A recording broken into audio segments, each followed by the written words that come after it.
பாலத்தை கடக்க வேண்டும். நல்லவர்கள், உலகத்தில் அமல் செய்தவர்கள், சிறப்பான முறையிலே தொழுதவர்கள், நோன்பு பிடித்தவர்கள், தான தர்மங்கள் செய்தவர்கள், நியாயமாக நீதியாக நேர்மையாக நடந்தவர்கள், உண்மையை பேசியவர்கள் இந்த பாலத்திலே கடந்து செல்வார்கள். எப்படி தெரியுமா? அவர்களுக்கு வழங்கப்பட்ட ஒளியின் காரணத்தினால் கண் சிமிட்டுகிற நேரத்தில் பாலத்தை கடந்து செல்வார்கள்.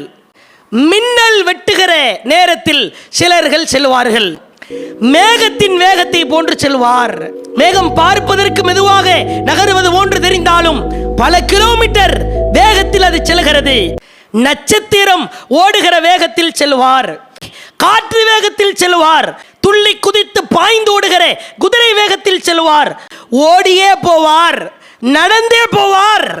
இறுதியாக சொன்னார்கள், இந்த பெருவிரலில் யாருக்கெல்லாம் ஒளி கொடுக்கப்படுகிறதோ அந்த ஒளி அணைந்து அணைந்து மங்களாகி போய் போவான், ஒளி மறையும்.